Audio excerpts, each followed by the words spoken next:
My guest today is a WordPress expert. She's an author. She is a writer. She is a blogger. She is a fantastic person. And she's also one of the co-hosts on one of my favorite podcasts, WP WaterCooler. Want to bring onto the show Miss Suzette Franck. Suzette, how are you today? Welcome to the show.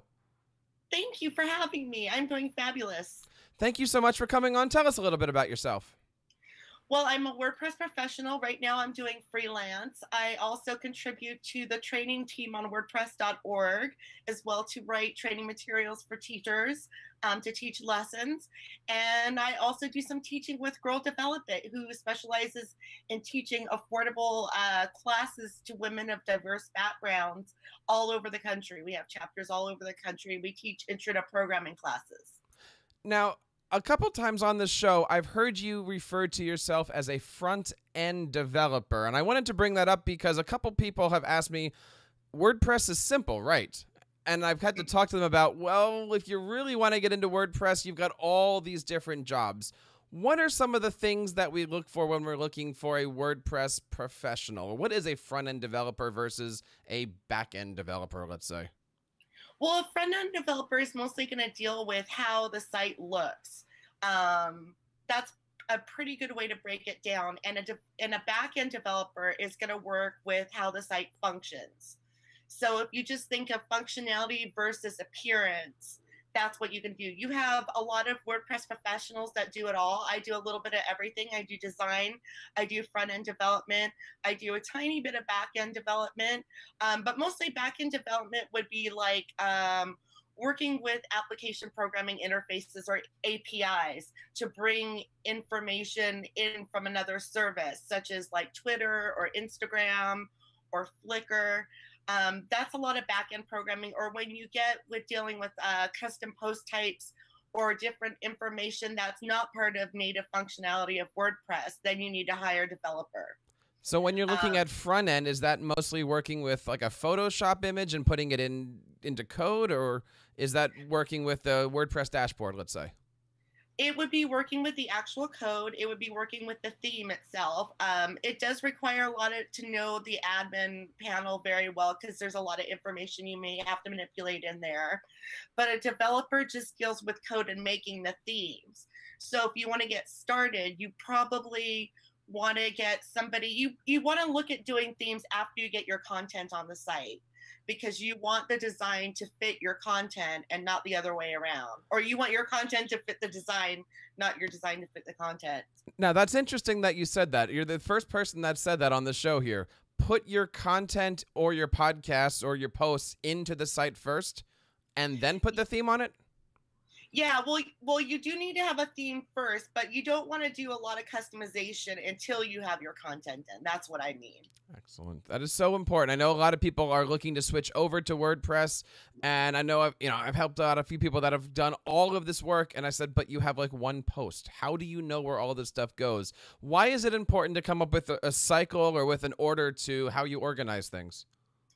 Well, how you lay out your site is going to be the most important, because it's going to determine what features you need, how you want things to be laid out on the site, and how you're going to work with the site. So you really need to have, if you don't have any content at all, I would recommend using dummy content. There's a few plugins out there. WP Example Content is the name of one, and it will just create a bunch of posts and pages for you of different formats, so you can test your theme against all those different formats that are listed in there. So that's super helpful if you don't have any content. But a lot of times people will design, especially they'll design something in Photoshop and it will look gorgeous, and then they find out that when they drop in the actual content, the space for this paragraph was only this big. And now you have only like a few sentences of paragraph. Or you find that that's the main problem that I find people having. If you just go from a theme, you don't know what information to put where. So it's really good to kind of have an idea of how you're going to structure that content before you go and start developing, because custom development is very pricey. It's very expensive for anybody to do. It takes a lot of time. There's a lot of troubleshooting involved in it. And especially if you're asking for something that hasn't been done before, it's going to take a lot of time perhaps to get that working. And this is why I am a big fan of the WP WaterCooler Podcast. Tell us a little bit about the show. It happens live on Mondays, right? Yes, Mondays at 11 p.m. That is Pacific time. And it's been running for about 2 years. I started with the show. So I started right when it first started about 2 years ago. And the idea was to get a group of people together to talk about WordPress, like what they would say around maybe the water cooler. That's where the name of the idea for the show came. Just like what people were kind of gossiping, saying about different things that are happening in the WordPress community. We talk about WordPress, how to use WordPress training. We talk about a lot of different issues around WordPress, but sometimes we don't. Sometimes we veer off topic, and we usually have a topic for the show, and then we build a discussion around that. And it's an open conversation, so there is a lot of interruption. There's not it's not moderated, so anybody can say anything at any time. And so we have 5 regulars that are on the show that are usually on every week, and then we bring guest people on as well to talk about their special area of interest. And one of the things that I love about the show is that it is timed. I mean, a lot of I tend to check it out during my lunch break. It is a 30-minute show, and you don't go over that 30 minutes.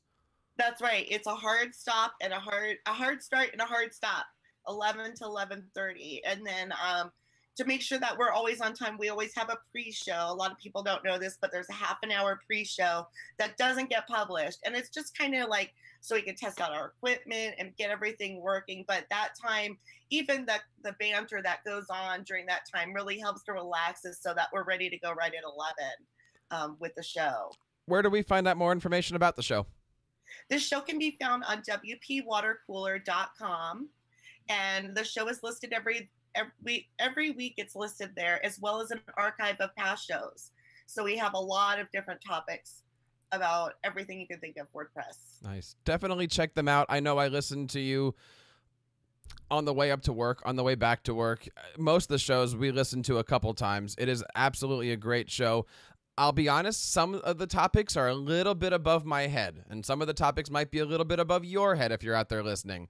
But if you listen to it a couple times, you're going to pick up 1 or 2 things from almost every show that you're going to pick up on. And then, maybe you come back to the topic in a few weeks and you pick things up. I'm just amazed that, you listen to a 1/2 an hour show, 45 plugins get talked about. You might pick up 2 or 3 of them that you like. Yeah. And even sometimes the topics that they talk about are over my head. So it just depends on what the topic is. Nice.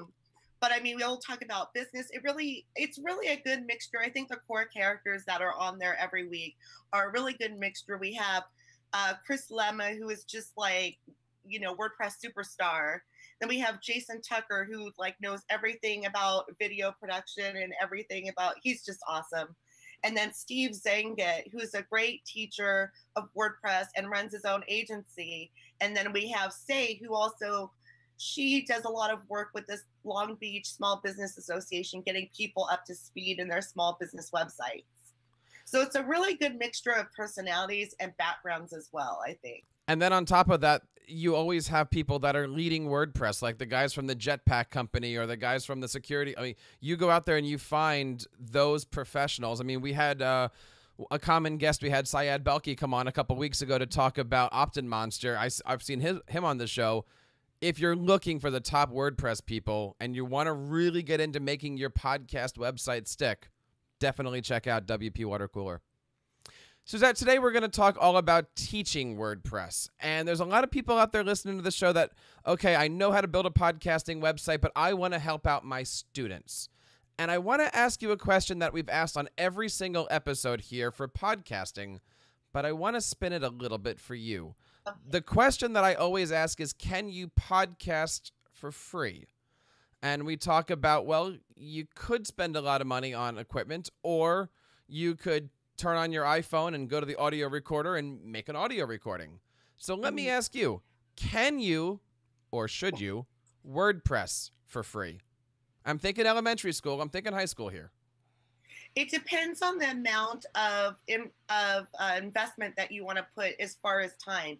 If you're willing to do a little bit of learning, then you can really do some crazy, wild things with WordPress without knowing very much coding. That's what I really love about WordPress, is that it doesn't take very much effort to learn it, to really leverage some of the functionality that it has to make you look like a genius. Really, it's really quite awesome that way.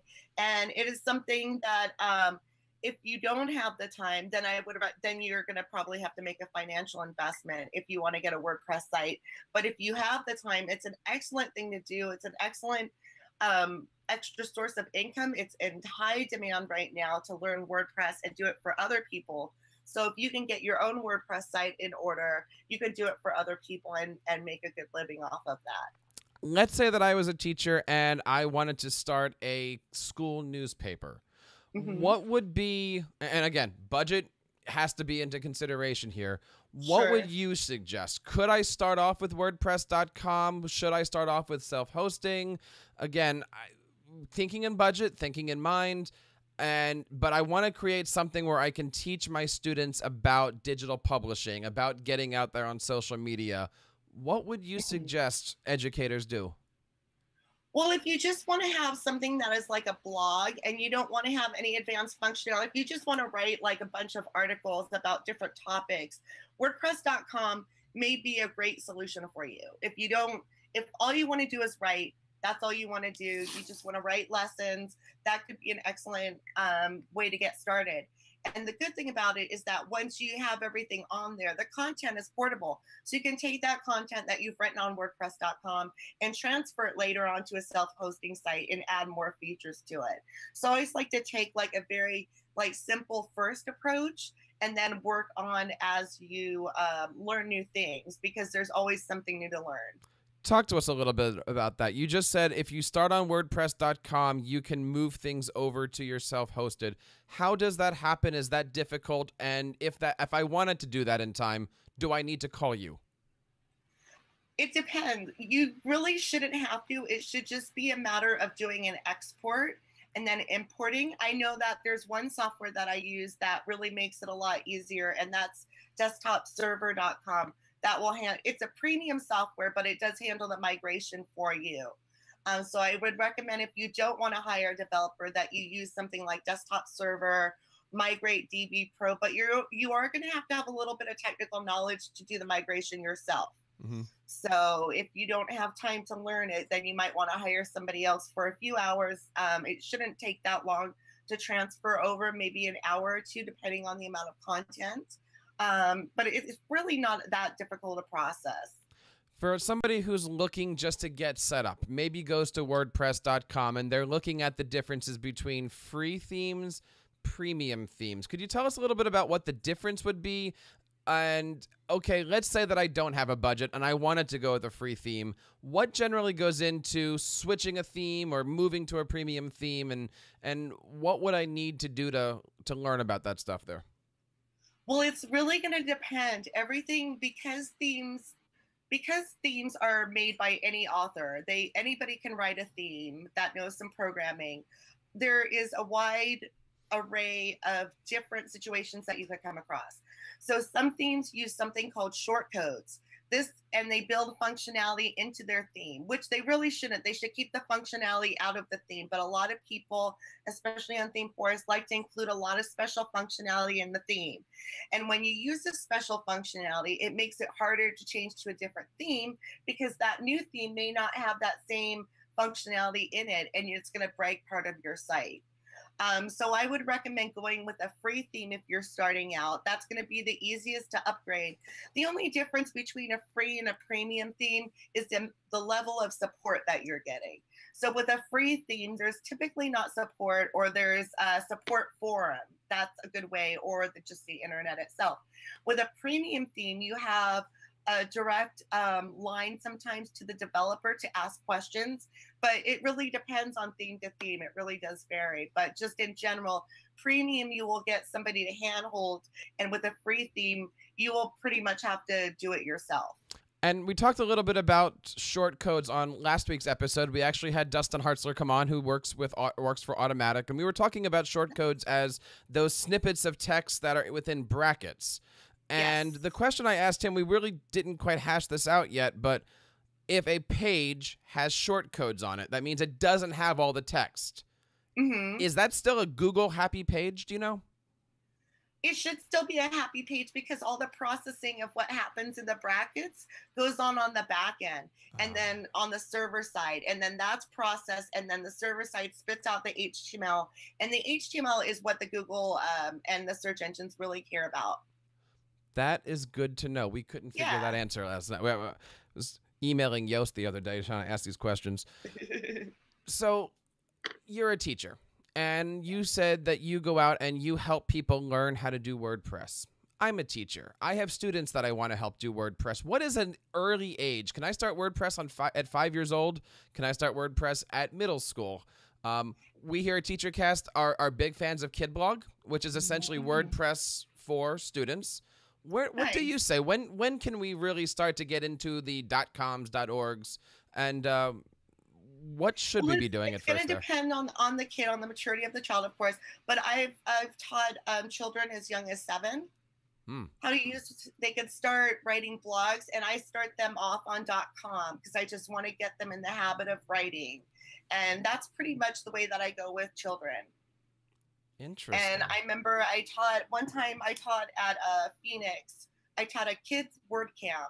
So we taught them how to use WordPress.com, and we showed them how to do a few things. But they're brilliant. They can pick up things very quickly, and they love to have that tool available to them to express themselves. What are some of those key things? I know whenever I start, we talk about posts and pages. I don't get into things like SEO. For me, heading ones are an advanced term because I just want kids to start making great content. Where do you start? I think content is actually the best place to start. I would go over with how to create pages and posts and the difference between those two things. Posts are going to be hierarchical in nature, and they're also going to be more timely. So they're more timely, like an article or a press release. Pages are more for static content, such as like your about page, your contact page, stuff that's not going to change as often as like an article that's released quickly. So it's more kind of set to stay there. So I think that once beginners get that, then they are on their way to creating great content. You really don't have to worry about anything else when you're just starting out other than creating great content. What in your mind defines great content? I know when you're looking at Google, and I know even when you read some of those pages on those Yoast plugins, great content isn't just black and white. It has pictures, it has video. When do you start introducing those things into your lessons? I introduce them as I see they could be a good way to illustrate the point. Links, I always include whenever I'm writing, I always include a lot of links. Like if I mention a word that maybe someone doesn't know, I might link to the Wikipedia article. I love to have links because that is a way for people to kind of interact with your site. So anything that's going to get them more involved, like asking them questions, quizzes, or surveys, or getting them to have to click on something to see the answer to something, that's going to help them learn. And they're going to appreciate that. That is like what I call content. It's stuff that you created that's brand new. It can be about any subject that you want, but it has to be like just stuff that you know that isn't written anywhere, basically. It is so important, I think, just to get people up and writing. I mean, I love the fact that with WordPress, you have that button that came out a few versions ago, distraction free, takes all the business off. I love the fact that one of the recent updates in your post editor where you're writing your stuff, it no longer scrolls to the top. You've always got those menu bars.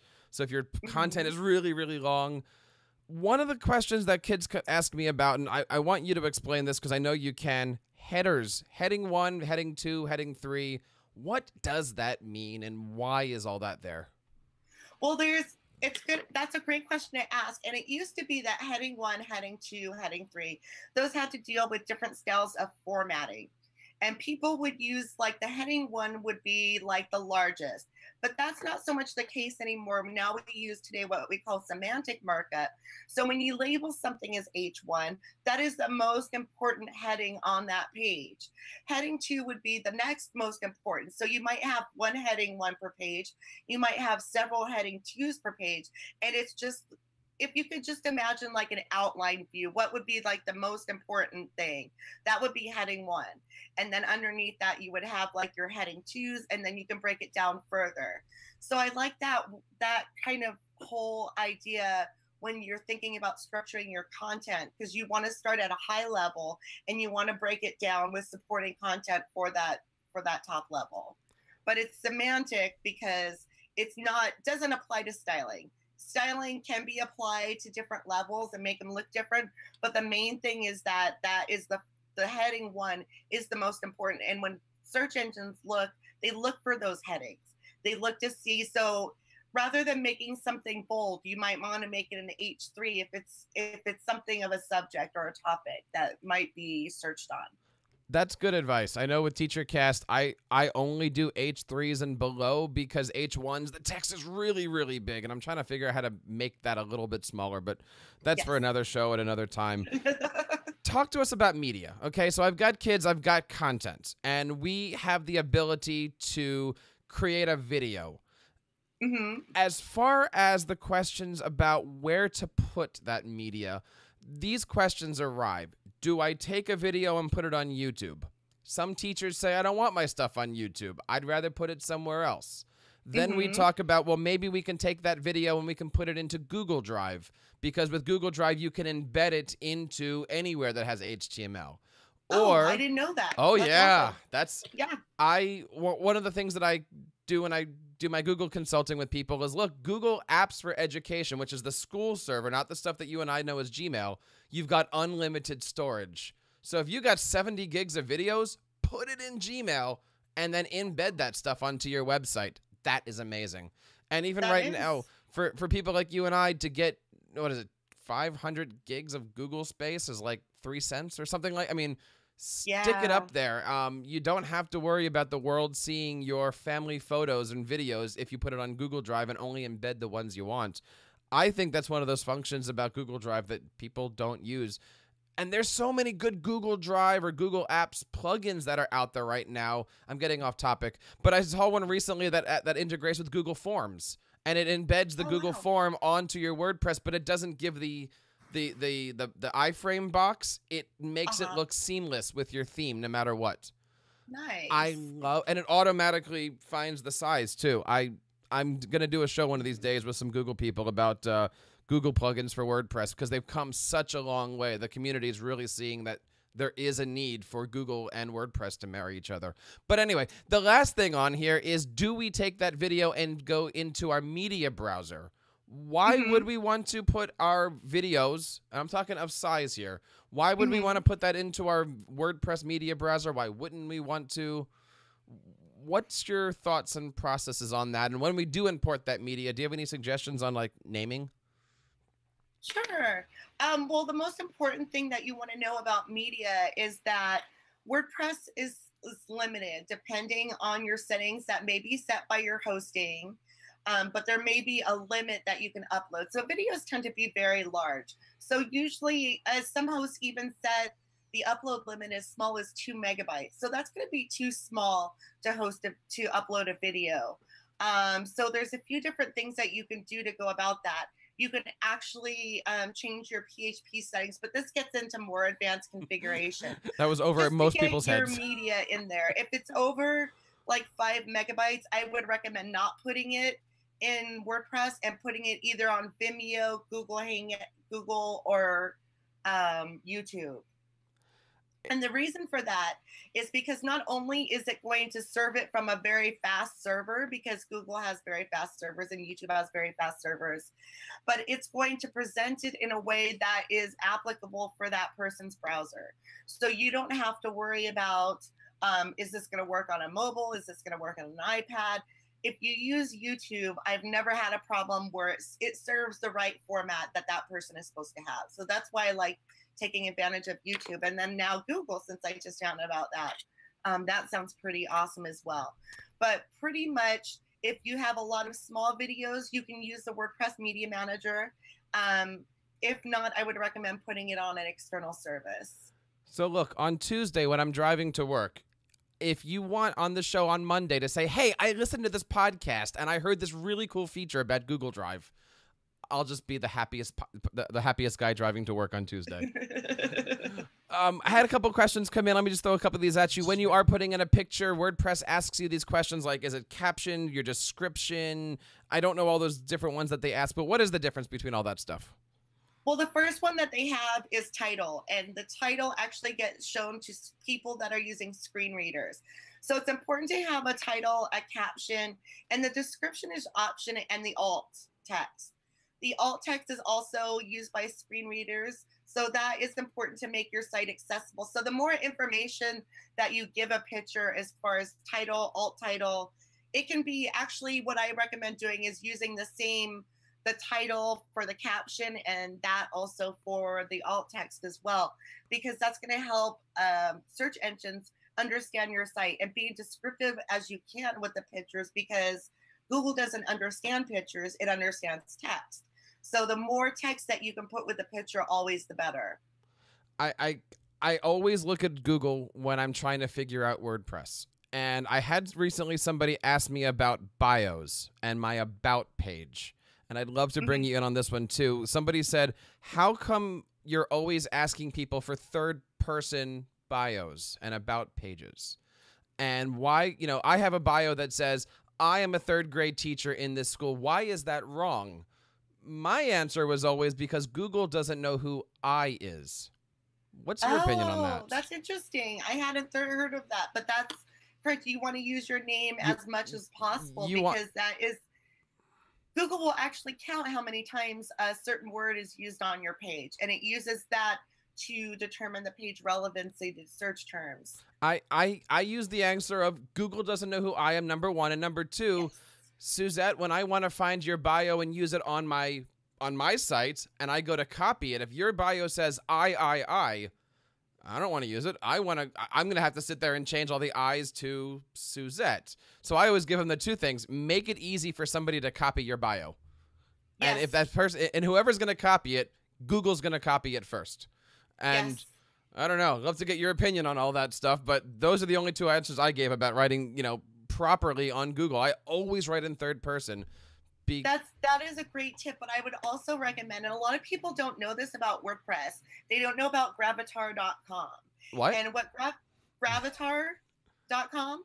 So what this is it's a central kind of where you can put your bio, your avatar, all of your social media links, and different sites use it. WordPress uses it, and it attaches it all to your email address. So if you notice, if you look in the user profiles under WordPress and some people have a little picture next to it and some people don't, it's because they've set up their picture on Gravatar. Mm-hmm. And there's some other services that will pull from that information. So I recommend always having your Gravatar set up with your most current bio and all of your social media links. And then you always know where you can copy and paste that. And write it in third person because I think that's a great tip. And Gravatar is, of course, owned by Automatic. Automatic, which that's is the company that makes WordPress.com. I have to keep watching what I say. Automatic does not own WordPress, right? That's correct. Because the WordPress Foundation owns WordPress. What does that mean? Like we use the word open source. Like what is that? Open source just means that anyone is available to look at the source, to modify the source, and there's also the GPL, which just means that you can do anything with that source code as long as that original copyright stays, not copyright, but that original tag stays with it. One of the plugins that I use is called User Photo, and that's essentially a plugin that can override what your Gravatar photo is. So oh, nice. I use that because when I'm dealing with students, I don't want to have kids' pictures on there, whether they use Gravatar or not. I want to give them, baseballs or footballs or ballerinas or something like that. It's just a nice little plugin that you can simply go in there and customize that user feature a little bit more and have complete control over your pictures and your avatars and stuff like that. So we're going to make sure that all of this stuff is in our show notes over at educationalpodcasting.today. Suzette, I got to say thank you for your time here. There's a lot of questions that people have. Certainly, you can reach out here to the podcast at Podcasting Today. Suzette, where can we find you on your Twitter account? On my Twitter, it's Suzette_Franck, and that's Franck with the CK at the end. A lot of people look for me as Suzette Franck without the CK. So if you look for me I'm on Facebook, on Twitter, LinkedIn, and also at SuzetteFranck.com and Suzette.pro. You can find me on there as well. And I got to tell you, you are absolutely all over social media. I mean, the way that we got hooked up is I just reached out and said, I need help with this. And absolutely awesome to work with you, and awesome to get some help and to meet you and stuff like that. Where is the future of WordPress? We just came out with version 4.2, I believe. Yes. And so they're trying to release a new WordPress like 4 times a year. I know you had mentioned that you're working with Core. I don't know what that means, but where is the future of I mean, I know what it means, but where is the future of WordPress going? I think it's going to lie in getting education out there for people, because it's great. WordPress is only going to get better by more people knowing how to use it and develop for it. So we need to get more education on how to use WordPress and just the web in general out in schools, I think. And there's something called a WordCamp. Now, we're familiar with EdCamps, which is going to a conference and meeting people. And I've been to EdCamps, I've been to WordCamps. There's just something about reaching out to WordPress people. What is a WordCamp? What can you see? And why do you go to WordCamps? WordCamps are awesome. They're a very inexpensive way that you can get 2 days of different classes. Usually what they have is they'll have a different speaker every hour, and they'll usually maybe run 1 or 2 tracks next to each other so that you can pick between which session you want to attend. But it's just a day of sessions about all things WordPress, from beginner, no matter what you are, if you're a user or a content person, a business owner, anything that wants to work with WordPress or the web. It's such a great networking event, because people that love WordPress, they really love WordPress and they're passionate about WordPress. And this comes across when you meet the people. They are very passionate.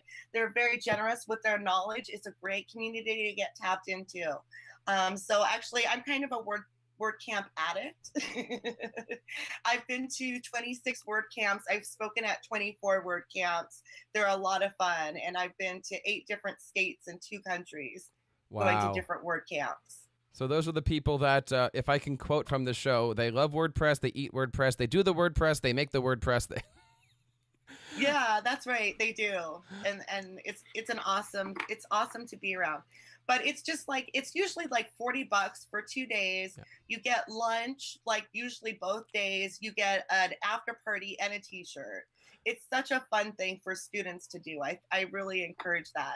And I think getting the t-shirt is what we're all there for. I mean, I want to pick up on what you said, 2 days. Now, for ed camps, we're mostly looking at a Saturday, maybe like an 8 to 3, 8 to 2, done, free. WordCamps are amazing. And you might be sitting there going, $40 for a conference? Look, last year I went to WordCamp Philly. I went for both days. But the best part about that was, number one, they had a room set up. And they actually brought in about 6 or 7 guys from Automatic, the company that does WordPresscom. And it was just basically like an Apple Genius bar. Ask me anything that you want. Now, not all WordCamps are set up this way, but it was an amazing experience to sit down with the guys that built these things. I had a problem with a plugin called Jetpack. And the guy who I was sitting next to, he's like, hold on, give me a second. Turns around, and the guy who's like Mr. Jetpack just happened to be sitting there. He goes into goes into my account, so awesome. And I will even show you here. I've got this guy's card, Spencer. Oh, nice. Spencer and I became good friends that day, and that's why I have it right here, because if I ever need something, now you're connecting, now you're networking. And I can't tell you how much money I didn't spend by going to WordPress because I met these people. And, you know, you get a chance to go into these sessions that, again, might be over your head, but they might not be. You might find something that you want to learn about. I learned so much about WordPress and media by going to WordCamp Philly. I'm actually really disappointed that I can't go to WordCamp Philly this year because I'll be at an ed camp. But Oh. Oh, I know. And the cool part about WordCamp Philly last year was they did pretzels in the shape of the WordPress logo. No. Yeah. That's awesome. It was awesome. They always do neat stuff like that. I'm always surprised when I see, like, I know Orange County, one time they had a donut truck and they had maple bacon donuts served from the truck during break. So, and Lancaster, they have whoopie pie break, and there's like bacon break and fried cheese curds break. So it's a fun group of people. You can never knock a conference that brings bacon into the middle of all this. Right. Very, very cool. We're here talking about education. We're here talking about teaching people WordPress. Suzette, where do you go to learn about WordPress? Or I'll say, where can I send somebody to learn about WordPress? Where are the good resources that are out there? Well, the best one, and the one that I recommend the most, is meetup.com. Meetup.com has WordPress meetups that are for free that teach people how to use WordPress. It's at all different levels. It's going to depend on your geographic location, but usually, no matter where you are, there hopefully is a WordPress meetup within an hour of you, and they run. You just have to go on Meetup and put in your zip code, and it will tell you where the meetups are around you. But that is a great resource to kind of like get in touch with people. Look for a developer if you're looking for a developer. Look for help if you're looking for help, or just get up to speed on what's happening on WordPress.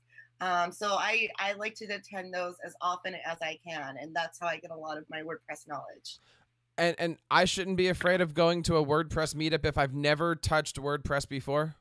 No, absolutely not. They're very welcoming people. A lot of times there's a lot of people that are just brand new to WordPress, never used it. They don't even know what it is really, but they just want to come and find out what it is. This would be a great place, and especially talk to the people because they will love to tell you all about it. Now, I've done, yeah, especially that OC meetup company. I've looked at some, I've done the Google a couple times for getting help with WordPress, and I found this site, I don't know if you've heard of it, called WP Beginner. Have you heard of that one? That is an excellent site, yes. And that is a really great site. And they basically have everything that you need. It's really amazing. It is. That is a great site. They have great tutorials. They write articles about how do I anything you want about WordPress. They put out articles about it all the time. How do I change the way my admin looks? They've got a 30-second video on that. How do I change my user profile? They've got a 30-second video on that. How do you make a podcast on a... They've got videos for that. They do. Definitely check out WP Beginner. Again, all the notes are going to be on our show notes. Suzette, I think we went a little bit over our 30-second hard out here. But that's okay. You are welcome back to, we would love to have you come back on the show anytime. One last time, Suzette, where can we find more information about you? And please tell us how we can participate in the WaterCooler Podcast. The WaterCooler Podcast is at WP WaterCooler.com. You can go there, and we're on every Monday at 11 Pacific time. And you can find me at Suzette Franck, SRANCK.com, or just search for me on the Google. You'll find me. I'm there everywhere. I love it when a WordPress professional says the Google. We'll be right back with more from Educational Podcasting today. National Podcast Day is September 30th. But what is National Podcast Day? It's pretty simple, and you can help spread the word. National Podcast Day is dedicated to promoting podcasting worldwide through public engagement. You may be asking, what can I do to get involved with National Podcast Day? It's easy. Head over to nationalpodcastday.com and check the suggestions. But ultimately, these options are endless. Remember, September 30th, nationalpodcastday.com, and let's start the conversation.